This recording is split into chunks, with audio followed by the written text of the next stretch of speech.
Today, we're going to do a presentation on rootkits, on how to detect rootkits on Ubuntu, on Ubuntu operating system, which is in the Linux distribution, using RK Hunter.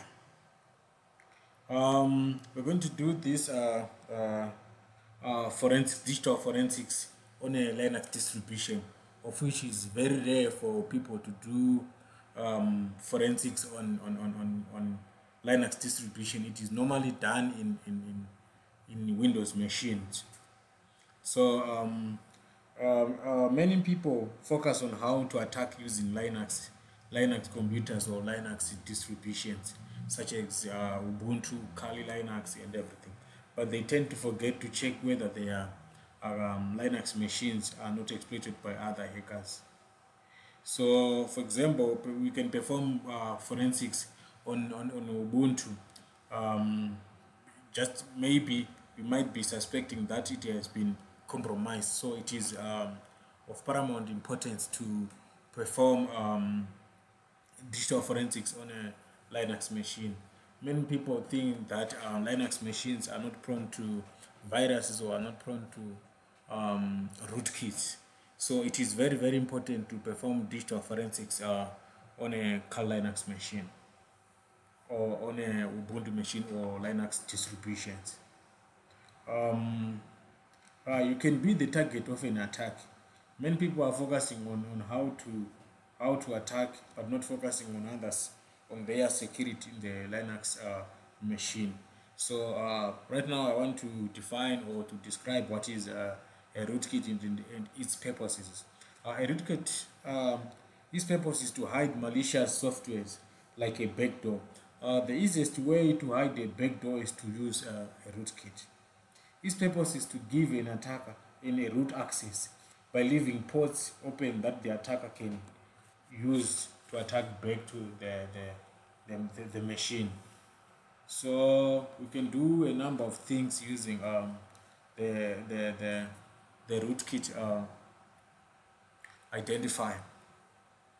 So rootkit hides itself in the system files and makes it really hard to detect. So I'm going to do a demonstration on how to detect this rootkit using rootkit hunter. So first thing that I need to do, I need to open the rootkit hunter.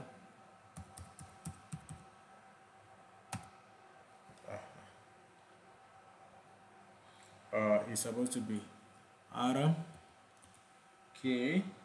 hunter.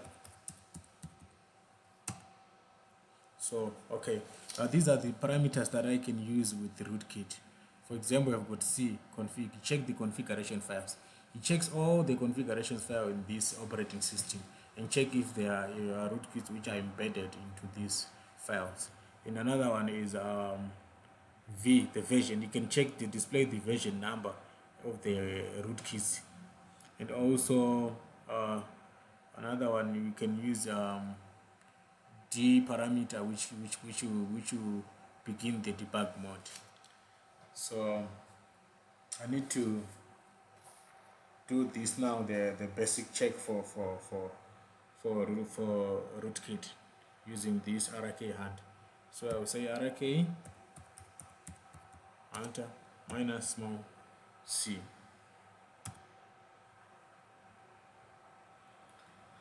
So the rootkit is now initiated, and as you can see here, it's checking into these system files, user bin, blah blah blah blah blah blah blah. And on the right side, it is the status of the checking process. This means that there are no in these system files, there are no rootkits. There are no rootkits embedded into these files.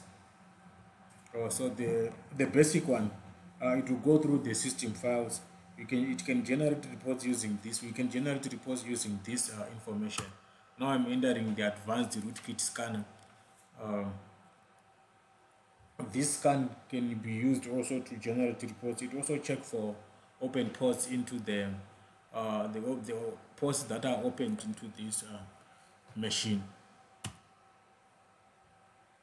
And it also checks for the rootkits that are used on the network. As you can see, checking the network, checking the local host.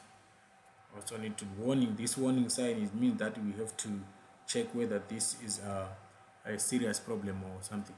For example, checking if SSH root access is allowed. But I have allowed root access on this machine. That means I need to take note of this. I need to close this port whenever I'm not using it. And also I need to check for hidden files and directories.